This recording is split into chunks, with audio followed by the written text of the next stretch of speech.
Hey, hey, hey, today is National Chocolate Milkshake Day. Yes, chocolate milkshake day. Delicious. Of course, malts kind of get the short end of the stick. Nothing like a vanilla malt when they don't shortchange you on the malt. That is an excellent, excellent dessert. But it is not malt day, it is chocolate milkshake day. So hopefully maybe you're going to have one of those later on today to celebrate. I don't know. But there is one thing that I do know, and that is the Daily Dope is in the air.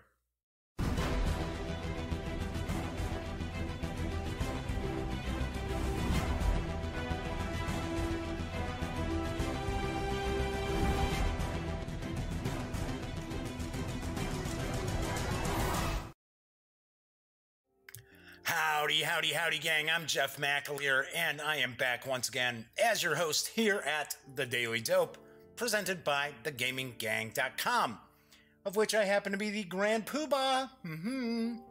So, today is Wednesday, September 12th, and of course, on Wednesdays, I like to look at war games, so I am actually going to be unboxing and taking a first look at Burning Lands. I don't know why yesterday I said it was Burning Sands. Duh. The big expansion for Armageddon War from Flying Pig Games. We'll be taking a look at that in just a bit. I've got a little bit of a Flying Pigs game. Flying Pig Games, I should say. Wrong plurals there, Jeff. Slap. Little surprise, a little unscheduled thing I'm going to share. So I do want to point out, I got a big show today. There's a lot of news. I've got the unboxing. I've got the little extra treat as well. So I'm going to jump into that in just a couple of minutes. Do want to say that this is a live stream. It is, there's chat available through YouTube if you're watching live. I know a vast majority of people watch after the fact, but there is chat available. So if you have a question, you want to say hello, or if there's something you want to get a closer look at in Burning Lands, not sands, Jeff, then feel free to chime in and I will respond. So let's get on into the news because I got quite a bit of it. Fans of puzzle games should take note. There's a second edition of Potion Explosion on the horizon from Horrible Games. Although I heard that, oh, wait a second, why is that coming up? That is not correct. Oh, I know why. This stupid thing. Hold on. Because I have so many news pieces today, one of them kind of doubled up a little bit. So I will actually be changing that in a second. Let's see what we got here. There we go. You know, I should come down here with a little more than 15 minutes in advance. Yeah, well, okay, so the whole thing is I had to wrangle up the cats today, bring the kitties downstairs, and they did not want to move from their comfy locales, so it took quite a while to finally get them down here, because Smokey's fine. Smokey's my cat. She loves me to death. I can pick her up, do whatever. Pinky, not so much. Pinky's not my cat. She likes me, don't get me wrong, but she does not want anybody picking her up. So that's why she never sits on my lap or anything like that. Anyway, as I started off, there is a second edition of Potion Explosion on the horizon from Horrible Games, which I hear this is not a horrible game, and CMON, and I've got the dope. Dear students, it's time for the final exams of the Potions class. The rules are always the same. Take an ingredient marble from the dispenser and watch the others fall. If you connect marbles of the same color, they explode, and you can take them too. Complete your potions using the marbles you collect, and drink them to unleash their magical power. Potions. Pretending to, not drinking marbles. Remember, though, that to win the Student of the Year award, being quick won't be enough. You'll also need to brew the most valuable potions in Potion Explosion. Also, there is a new expansion as well. Huge renovations are ongoing at the Horribilorum. I believe it's being pronounced Horribilorum Sorcery Academy for witty witches and wizards. A new dispenser, bigger halls, and more players. The second expansion for the award-winning Potion Explosion, the sixth student, includes a shiny new plastic dispenser and introduces a new game mode to play with 5 or 6 players. Pick marbles from one dispenser and discard them into the other, but be ready for the sound of the bell. When you change classrooms, the roles of the 2 dispensers will swap, so plan ahead. Also, learn how to brew 2 new potions focused on sharing ingredients, either willingly or not. The Generosity Confection and the Concentrate of Selfishness. And handle a new kind of wild ingredient that can't be mixed with any other ingredient. Mandragora leaves. Potion Explosion and its expansions will release at Spiel in Essen next month, and CMON is bringing both titles to North America after that. Do believe they might even be bringing in the first expansion, which added a 5th player. Do have to point out, outside of them releasing at Essen, there are no release dates for any of the second edition Potion Explosion releases, nor is there any MSRP information yet either. So, I have always heard good things about Potion Explosion. And I gotta be honest, I'm never a big puzzle game sort of guy, but I do kind of get a kick out of the whole, you're trying to get the marbles to line up so you can get the ingredients, and you got the different potion cards, so it could be pretty cool. Now, I do want to mention that Ankama Games has another title outside of Monster Slaughter, which I talked about on yesterday's show. This game is going to be arriving this fall, and I've got some dope on Tales of Glory. There we go. Come on, darn it. Switch over. All heroes need to prove their worth. In Tales of Glory, the players play emerging heroes. Each turn represents a year in the hero's lives, and each player decides what their hero has done that year. Defeated a monster, looted treasure, met people, etc. to try to gain glory. After 10 turns, the player with the most glory wins. Each turn, players select at the same time a quest they want to do from a common pool. Then, they have to pay the cost of the quest and place it on their path of life, connected to another quest they already made or their departure area. Some quests, such as slaying monsters, bring immediate glory points, while others are affected by what players have done before or will do afterwards on their path of life. Tales of Glory is for 2 to 5 players, ages 10 and up, plays around 30 to 45 minutes, and will carry an MSRP of $45 when it arrives this November. Gotta admit, this does look kind of interesting. It's kind of a tile laying game, but it's sort of a fantasy setting with it, and you're kind of just going through the life of your adventurer. Sounds pretty neat, and $45 MSRP, that seems pretty fair. I am not familiar with any of the Ankama,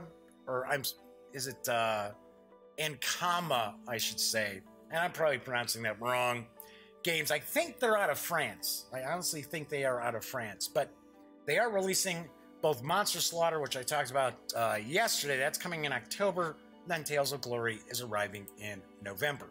So, it's Wargame Wednesday, so let's talk a little bit about, conflict games, as opposed to, kind of like family-friendly games. Because Ares Games is preparing to release the starter box set for Battlestar Galactica Starship Battles. I know this is one that a lot of people are looking forward to, and here's the dope. After 4,571 days, the Cylon War ended with a welcomed armistice, and the peace lasted for over 40 years. Then, the Cylons, who were biding their time, launched a devastating attack designed to exterminate the last remnants of mankind. The 12 colonies were decimated, but the colonial fleet was there to face Cylon spaceships and protect the last of humanity. In Battlestar Galactica Starship Battles, players take control of colonial and Cylon fighters to face each other in furious dogfights and daring missions. The innovative game system features easy-to-learn rules, a unique set of maneuver cards for each ship, and 2 exclusive devices, the control panel and the rotating miniature base. You will be able to relive exciting combat sequences from the TV series on your tabletop just a few minutes after opening the box.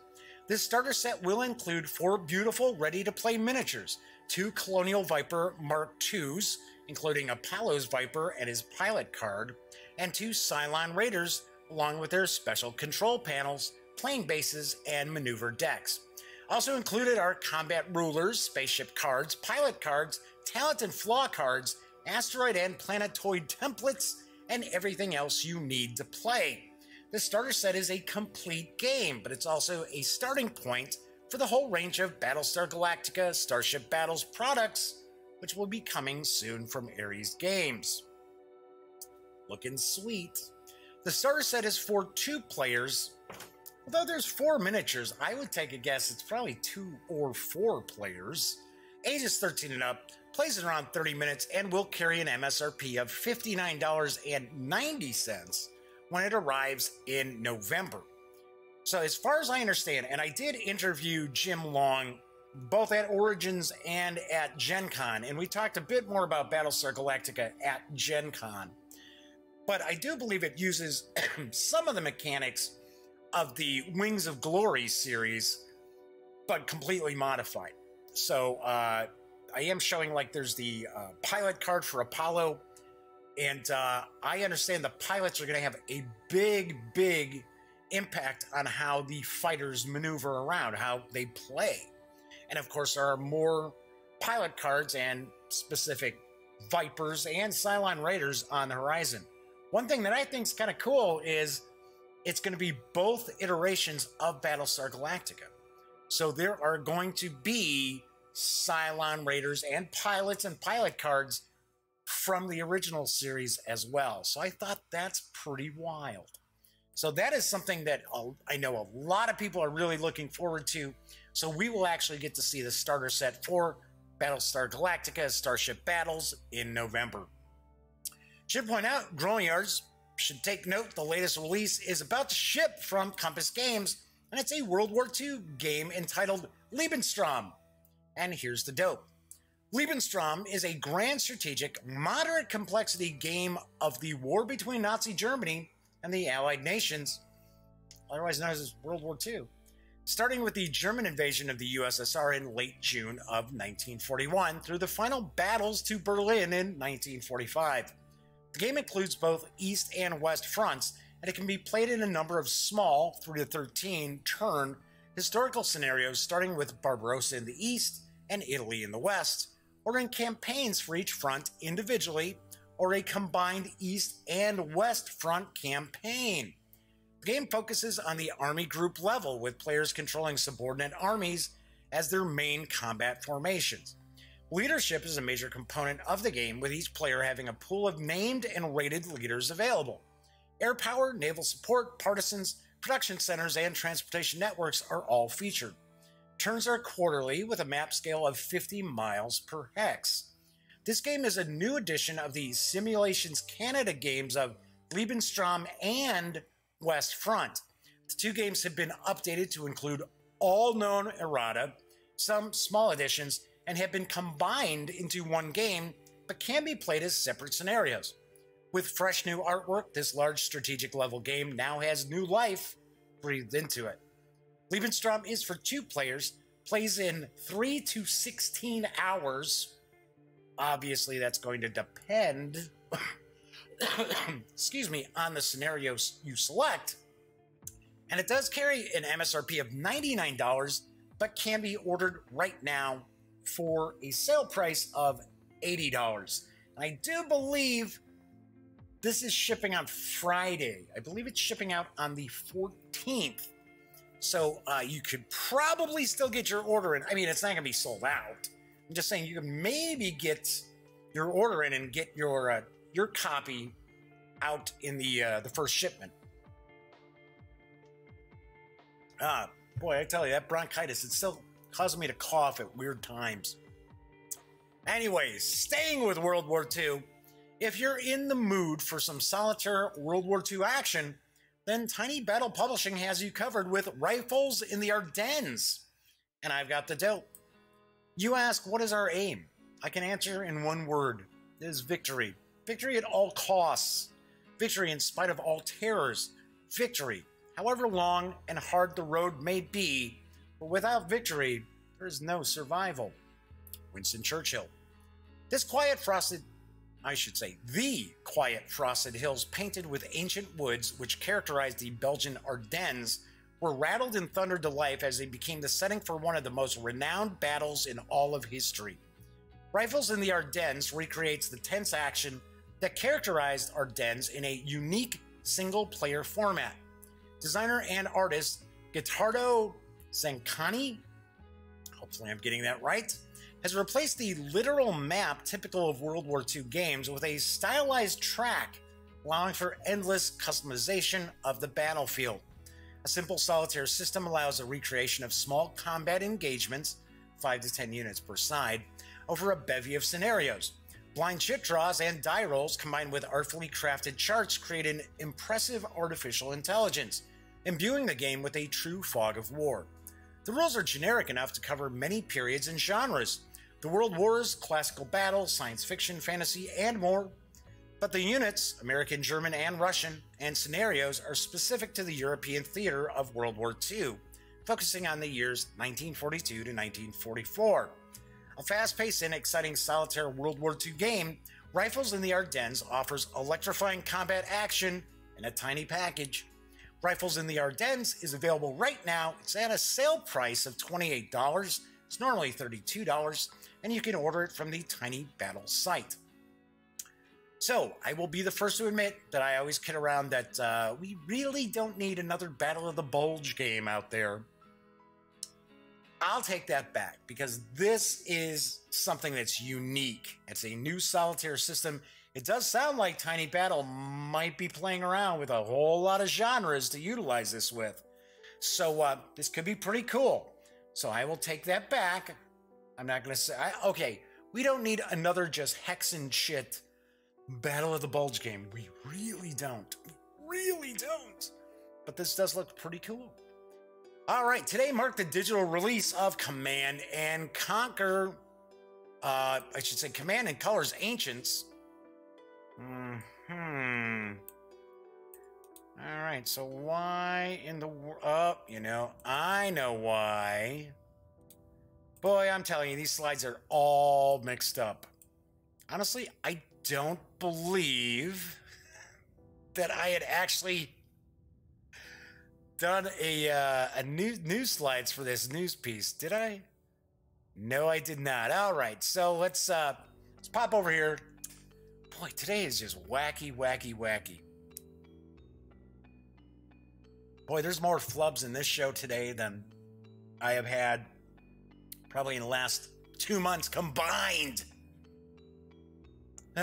Anyway, today marked the digital release of Command and Colors Ancients from GMT and Hexwar, and I've got the dope. Hexwar Games has partnered with GMT Games to bring you a digital version of Commands and Colors Ancients, the board game. The game allows players to portray important engagements of ancient history. The battles focus on the historical deployment of forces and important terrain features on the scale of the game system. And the scale of the game is flexible and varies from battle to battle. For some scenarios, an infantry unit may represent an entire legion of soldiers, while in other scenarios, a unit may represent just a few brave warriors. It's just us, we happy few. The command card system drives movement, creates fog of war, and presents players with many interesting challenges and opportunities, while the battle dice resolve combat quickly and efficiently. The battlefield tactics you will need to execute to gain victory conform remarkably well to the strengths and limitations of the various ancient unit types, their weapons, the terrain and history, and the game includes 15 historical battles. It is available right now, as of today, for PC and Mac through Steam. There is a special sale price through September 19th. You can get it for $13.99, which is a little more than 30% off. And after that, the MSRP is going to be $19.99. So I gotta say, I like Command and Colors Ancients. I gotta say, I'm almost positive that was the first Command and Colors game that I've played. And very, very cool. Really enjoyed it. Very easy to jump into. Very, it's a really nice kind of gateway war game. That whole system to introduce people into kind of a block wargaming. Although it's really not Fog of War. But I gotta be honest, I was taking a peek at some of the reviews for this already, and I guess it's awfully buggy. So you may want to wait a few days. I'm sure it'll get ironed out. I'm positive it'll get ironed out. Something else I should point out, as of this point, there's no multiplayer. So it's only solitaire play against an AI, which I'd be cool with that. But I know a lot of people out there, they really, really want to be able to play with somebody else, you know, thousands of miles away if they want. So just pointing that out. So looks interesting, but like I said, I heard it's pretty buggy right now, so you may want to wait until they iron those out. All right, so my final news piece, which I actually do have slides for, I should say. Mantic Games is going to begin taking pre-orders for the skirmish-level miniatures game Kings of War Vanguard beginning September 17th, and I've got a little bit of dope. Before the first charge, before weapons clash and brutal combat, before the victor gathers the spoils of war, battles will be won by the brave deeds of small, elite bands of fighters. Commanders rely on their trusted war bands to disrupt the enemy's vital supply routes, light beacons to warn comrades of enemy movement, and seize winning positions on the battlefield. If the raiding parties do their job well, the battle is won long before the troops have mustered.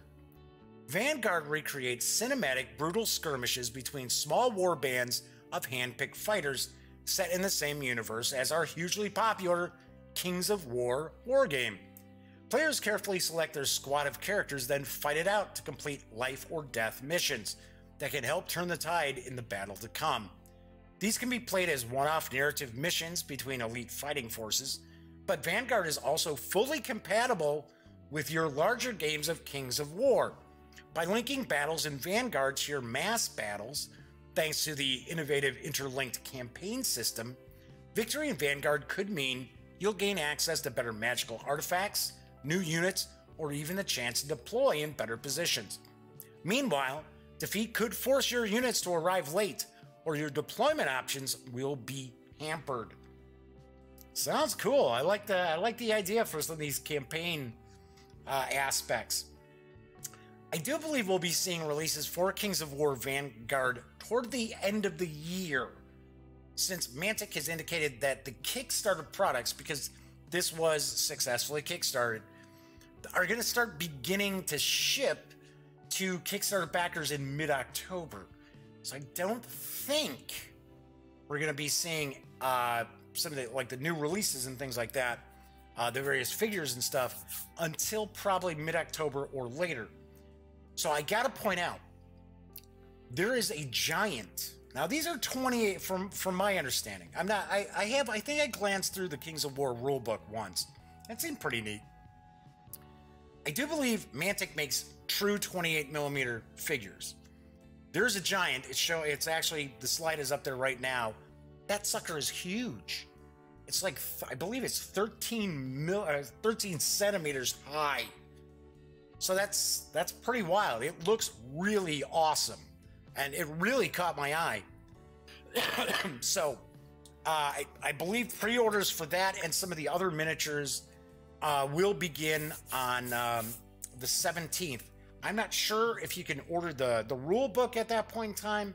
I'm going to take a guess, probably. If I do find out some more information, I will definitely let you know. But once again, look at that giant compared to the little warlock holding up, it looks like a wizard or something, holding up a staff. It's incredible. It's wild. So, all right. So that is it for the news today. Yeah, well, while I got a minute here, I am actually going to fix this slide so we have the correct things showing up. just goes to show I almost never have this many like news slides going on. It's usually like 5 or 6. Today I've got 8, which is pretty nutty. All right, there we go. Get rid of that. Boom. Okay. All right, so when I'm ready to talk about that, we'll have the slide ready. So, I'm going to do the unboxing and the first look at Burning Lands from Flying Pig Games, but it's an expansion. It's probably not going to take a whole lot of time. So what I wanted to do is I want to kind of double dip today, and I know. Okay, so I have to do how I always call it, right? I know a lot of people out there have been kind of curious, and people have actually emailed me asking what I know about Yaah magazine, which is from Flying Pig Games. And I said, yeah, it's a pretty cool magazine. It's not just a house organ for like Tiny Battle Publishing or Flying Pig Games, because Mark H. Walker owns both of those. So, and I have no idea why the video just kind of hopped there for a second. That was kind of odd. Anyway, so what I wanted to do is actually talk a little bit about Yaah magazine, because Yaah magazine issue number 11 is actually on sale right now. Issue 12 should be on the horizon. And Yaah magazine is a quarterly magazine. It's available for $38. It always includes a game with it as well. So harken back to the old days of like Command magazine, things like that. You know what I'm talking about. But you can also get Yaah magazine and many of the Tiny Battle Publishing releases through Wargame Vault. If you want just the PDF so you can print it out however you'd like, you certainly can. And you can get Yaah magazine from Wargame Vault for $15. So, and of course, whenever I talk about any of the drive-through sites, which Wargame Vault is one, I always ask, if you are going to visit, be sure to stop by thegaminggang.com first, click on one of our banners for any of the drive-through sites, and then you can hop right from there to another of the drive-through sites. If you do make a purchase, I get a small portion of that sale, and I'm telling you, it really adds up. It basically pays for the hosting for thegaminggang.com every month. And I always say it. I say it all the time that we don't have GoDaddy hosting, right? We can't pull in 100,000 unique visitors who come to the website far more than once a month on GoDaddy hosting. There's no way. So our hosting is fairly pricey.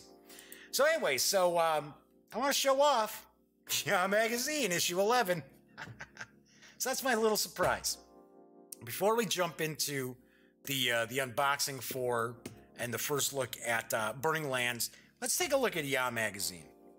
And uh-oh, did I forget to bring my reading specs? I think I did. Boy, I'm telling you, it's just a mess today. Oh well. It's not like I can't see without them. It's just a little more convenient for me. All right, so this is issue 11, and it comes in a Ziploc bag. Really nice quality on the cover, really nicely done. This isn't just some cheapo paper stock. So, as I mentioned, Yaah magazine is not just a house organ for Flying Pig Games or Tiny Battle Publishing. Now, there are articles about their games and their scenarios and things like that in Yaah magazine.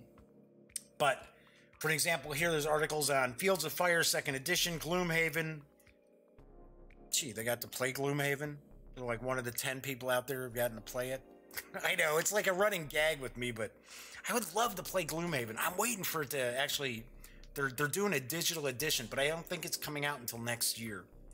Hindenburg's Hours, South China Sea, and so forth. So let's pop in here. So, strangely enough, Mark H. Walker has never asked me to write an article. What's up with that? I'm just kidding. I'm just kidding.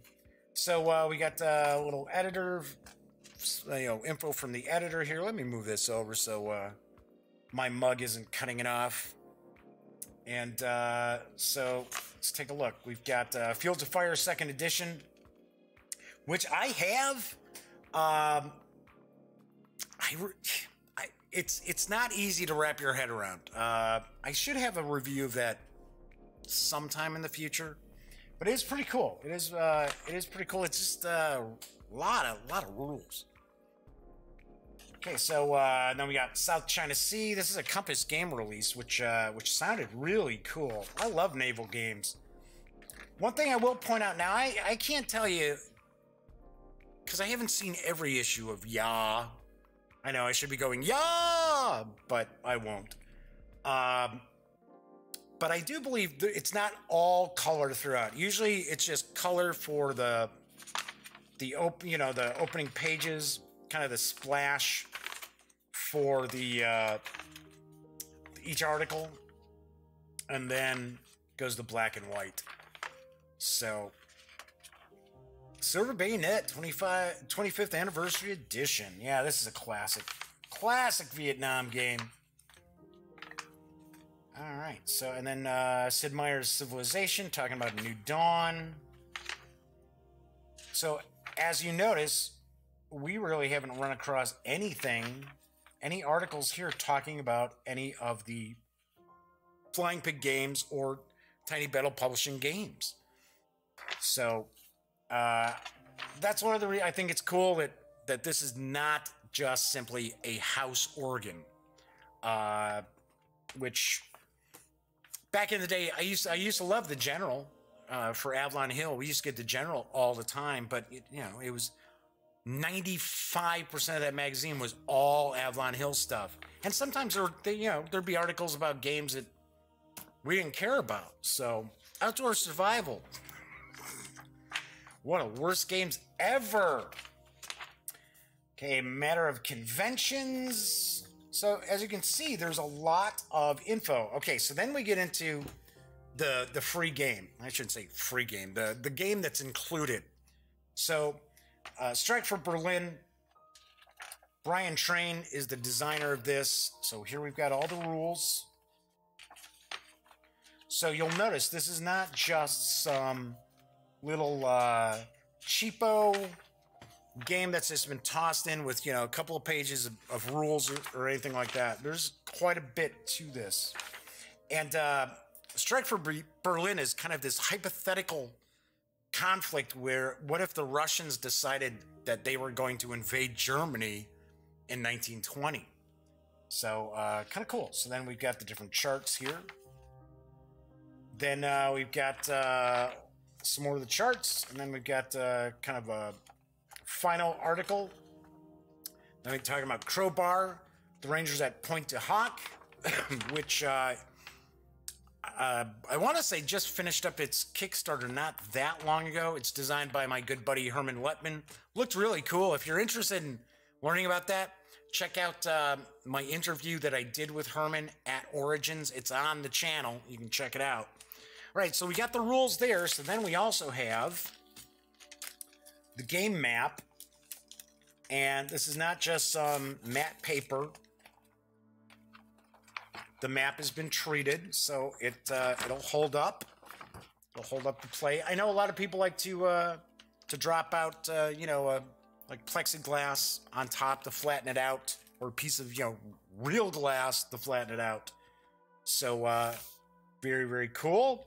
I like the hypothetical situation where it's like, okay, so the Bolsheviks are gonna try to invade Germany and get them, on their side. Then we've got counter sheets, I should say. So we've got a couple of counter sheets for Strike for Berlin, dual-sided.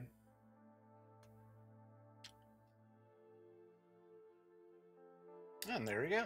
So very cool. Herman Lettman, my good buddy Herman, has had a few of his designs in Yaah as well. So very, very cool. I like that. So if you think about it, okay, so it's $38, right? If you want the physical the physical magazine in the game. All right, so you figure most of the games from Tiny Battle Publishing run 25, 28, somewhere in that vicinity. So the reality is you're getting the magazine really for about $8. And these days, that's about right for a magazine. You know, now granted, I read most of my magazines digitally, and I don't read as many magazines as I once did, because there aren't as many cool gaming magazines as there once were. Damn it. I used to get Shadis all the time, or Shadis. That was a magazine I bought religiously. I didn't buy Dragon or Dungeon because I really didn't run Dungeons and Dragons. Okay, I did get it back when I was in high school. Because when I was in high school, it wasn't only D&D, but I used to get Different Worlds. I used to get White Dwarf. Man, all those magazines are long gone. So I kind of have a soft spot in my heart for gaming magazines, and I'm really glad that Mark and the teams over at Flying Pig Games, as well as with Tiny Battle Publishing, actually put out the magazine. Even though it's just quarterly, it's got a cool game. I gotta admit too that the games in Yaah are playable. I know people get mad at me because I knock Decision Games, but you know the fact of the matter is their games are garbage. They're not play tested, anything like that. It's crap. It's just the same. I'm gonna keep it family friendly. It's just the same turds that have been floating around there since the 70s, where at least with Tiny Battle Publishing, Flying Pig Games, GMT, Compass, although I've only played a couple of Compass games and they were a long time ago, like Legion Wargames, they got fresh new ideas. You gotta like that.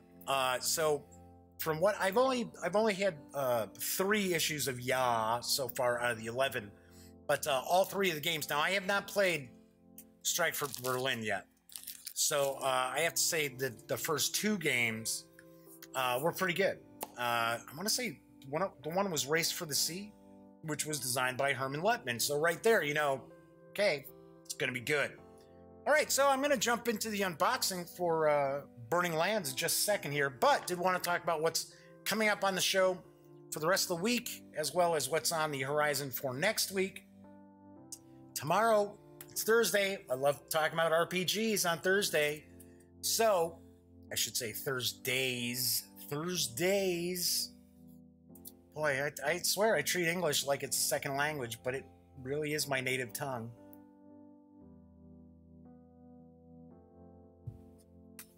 So, tomorrow I am going to be reviewing Waterdeep Dragon Heist, the latest adventure for Dungeons and Dragons. So I did a detailed page through. They took a really deep dive into it, taking a peek at it last week. And I'm going to review it tomorrow. Stay tuned. Friday, I'm not sure if there's a show on Friday. So I have a 10:15 appointment Central Time with my cardiologist. And I don't know if they're going to try to send me off to do a stress test and stuff like that. I have no idea. I have no idea if I'm going to be sitting waiting to see the doctor. You know, yeah, doctors go, right? Sometimes you're waiting forever. So I don't know if there's going to be a show on Friday. If there isn't, I will tweet. Sorry, guys, no show today. I'm still at the doctor's, what have you. Because we still have to discuss putting a second stent in my heart. Yeah, isn't that great? Yeah, sweet. But so I don't know. I don't know what's going on with that. If there is a Friday show, and even if I do it late, even if I, you know, maybe do it at 3 or 4 Central, that's okay. It's no big deal. It just depends. Like I said, if they send me out for a stress test and that, ain't gonna happen.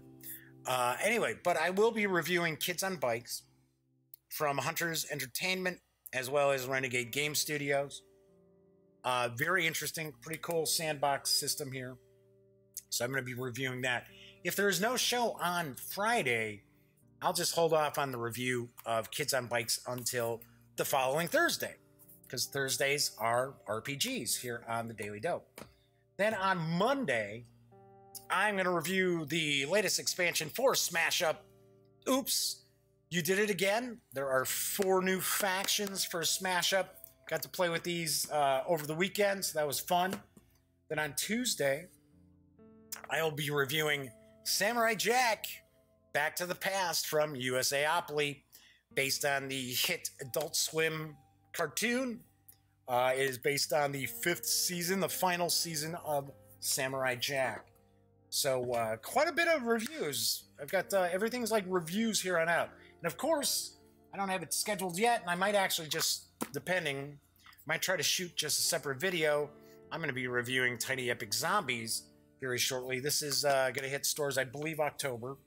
It's arriving in people's hands, the Kickstarter backers' hands right now. So, but I do believe the release date on that is October. All right, so we know that I fixed the slide, so I'm going to be unboxing and taking a look at Burning Lands, the first big expansion for Armageddon War from Flying Pig Games. It's designed by Greg Porter. It is available right now. It supposedly carries the sale price of $35. The normal MSRP is $45 on Burning Lands. So let's switch back over to the other camera again. And let me get the shrink wrap off. So this is something that I find kind of strange. So this is a pretty big box. It's about the size of the Armageddon War box, but it's not as heavy. So I can tell there's not as much stuff in this. So here's the weird thing.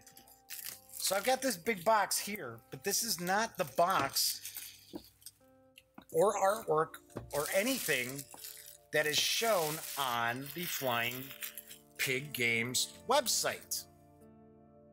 Seriously, this is not it.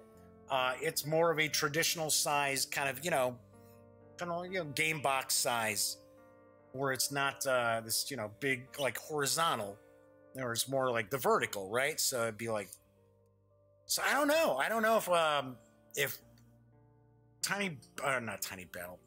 I always kind of start mixing the two companies up because they're both, Mark H. Walker. And Mark's a great guy. You should check out my interview. I've done a few interviews with him over the years. Sometimes I'm up for the podcast, which is now we're going way back. But also at Origins is usually when I get a chance to talk to him. So past couple of Origins, I've interviewed Mark, and he's always fun. He's always great to talk to. Really, really nice guy. So I was going to say, I don't know if Flying Pig Games decided they were going to go with a different box for this, or if, I don't know. I honestly do not know. But if you go to the Flying Pig Games website and look at Burning Lands, this is not what you're going to see. So I am kind of clueless. And of course, I don't have the reading specs, so let's see if he can actually read the back of the box. Burning Lands is an Armageddon War expansion that brings in the Hezbollah and Jordanian forces, along with some of the more challenging terrain of the End War. While ISIL, Israel, the United States, and Russia fought over the barren desert, Hezbollah made its move. Hezbollah made its move. Jordan, despite attempts to remain neutral, had no chance but to act when friendly and enemy troops alike began using its territory as either a shortcut or a territorial goal. Jordan had a professional army and decent equipment. Hezbollah had imagination and the world's largest non-state military.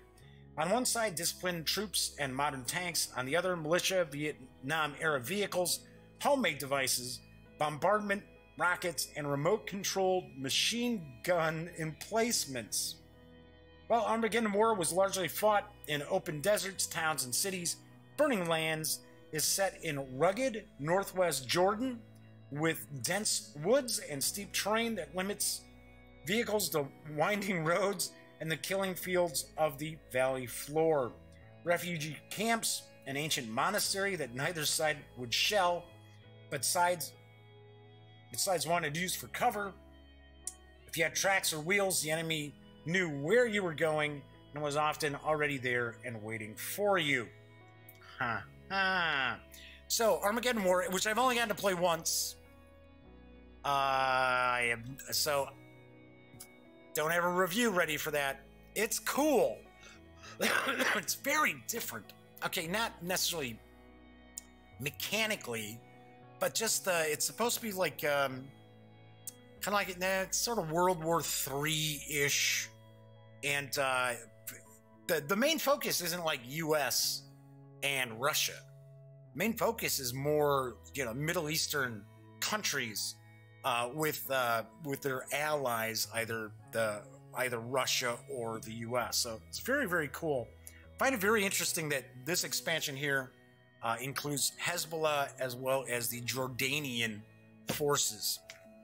So let's pop this baby open. All right, come on, let's go. I know there's a new map. There's new scenarios, of course, new counters as well. See, I think this is why they're not utilizing this box. I think that it's the different box, because as we open it up, you don't need that big a box. I mean, this is more like the traditional kind of game box size right here, right? So, all right. So let's get that out of the way. So let's see what we've got. So we've got a, looks like this probably some additional rules as well as scenarios. So talking about Jordan, Hezbollah, talking about the map. As the old saying goes, when the cat's away, the mice will play. So we've got special unit notes. And then we're going to jump into the scenarios. We've got relief and force. We've got Westward Ho! Reach out and touch someone. Border War. Nothing beats a quiet evening at home. And at all costs. And then we got an ad for 65, which is excellent. 65 is excellent. If you are interested in early Vietnam, a really excellent early Vietnam war game, you really owe it to yourself to pick up 65. Check out my review. And then we've got train and combat reference. Then we've got the counters. And of course, this utilizes the big, chunky counters. I love these big counters that Flying Pig Games has been utilizing for most of their games. Almost all of their games are utilizing these big counters. So I definitely like that. Especially since I could actually see some of this stuff without having to put my reading specs on. So that's pretty cool. So of course, they are dual-sided. Give you a better look at these, a little closer up. Closer up look. Okay, and then we've got a big, huge map. Now, this is one of my knocks about some of the games that are coming out from Flying Pig Games is the maps are just huge. So as you can see, I'm going to start unfolding this map. Give people a good look at this. But the problem is, it's not dual-sided, so I'm not going to be able to share this entire map with you. I don't think. Nope, I won't. I do not have space, because of course space is always at a premium. But I can kind of show this off a bit. I think this is upside down, actually. No, it's showing north up there, so that's fine. Alright, so it's showing that this is Armageddon War Map 3. So we've got this side here. And you can see this is pretty rugged terrain here. And then we got this side over here. So what I don't understand, and what I would actually like to see more of with some of the I want to say Tiny Battle again, but it's not Tiny Battle. It's Flying Pig Games, Jeff. Slap. I would like to see more modular boards. more modular boards give you a little bit more variety as far as the maps go. I get it. I understand why Flying Pig Games is doing it like this, because the production cost is a little bit less without having to like make modular boards that are going to fit together. So I get that. Plus, a lot of times they want a big sweeping scale to the maps, and I get that as well. But sometimes there's scenarios that you might only use this section of the map of the board. So you kind of got all this extra space. I mean, it's not a huge critique. It's just kind of curious. Personally, I would like to see that with more of their games, because they have done that in the past, where they've got modular maps and stuff like that. So we've got the board, we've got the counters, and we've got the additional rules, and that is what we find inside. Put it in that way. Burning Lands, the big expansion for Armageddon War from Flying Pig Games. And of course, I will eventually have a review for Armageddon War. I'm hoping maybe in the next month. It's just I have a very difficult time getting anybody to sit down and play some of the more traditional style war games. Not to say that the Flying Pig game titles are just that old creaky kind of, hex and shit stuff, because it's not. It never is. But it's just, hey, if there were folks I knew in the western suburbs that were war gamers, I would definitely, be talking to them. Although I have to admit, there's a game convention, kind of like a pop culture con, but I think it's more focused towards games, which is going to be in October in St. Charles, Illinois, at Pheasant Run, the resort out there, which, strangely enough, I actually worked as a bartender at years and years ago. And I'm actually going to be out there covering it. So I'll have more news about it in the next couple of days, or maybe early next week, because the organizer and I have kind of been emailing back and forth. So I'm kind of curious, maybe if there'll be maybe some war gamers there. Probably not a lot, but maybe some. I don't know, but it's going to be pretty cool. All right, so that is it for today's show. Wow, good thing I did the look at the Yaah magazine, because this has been a really short show. But as I mentioned, be sure to tune in if you're interested, right? To check out my review of Dungeons & Dragons Waterdeep Dragon Heist on tomorrow's show. Before I call it a day, I should point out, if you dig the show, by all means, give it a thumbs up. If you like the Daily Dope, if you like the Gaming Gang videos, be sure to subscribe. If you do watch the show fairly regularly, let me know if you like the news or if you don't like the news. Because I did kind of a poll a few weeks ago on Twitter, and it was completely even. So, but I'm kind of getting the impression that more people like just the unboxings and just the actual reviews than all the extra news and stuff. Although the funny thing is, I like doing the news. When I have all the slides set up correctly, that is. But anyway, so if you like having the news or you don't like having the news, do me a favor, leave a comment. Leave a comment on YouTube in the comments section saying, hey, yeah, I like the news, or no, Jeff, I could do without the news. All right, so that is it for today's show. Hey, when you're not watching any of the videos on the Gaming Gang channel, be sure to visit thegaminggang.com for all the latest in gaming news, reviews, comics, movies, TV. Come on, by now you know the drill. Get your geek on at thegaminggang.com. Once again, I'm Jeff McAleer. I will be back tomorrow. So until then, enjoy the rest of your Wednesday, and as always, thank you very much for watching.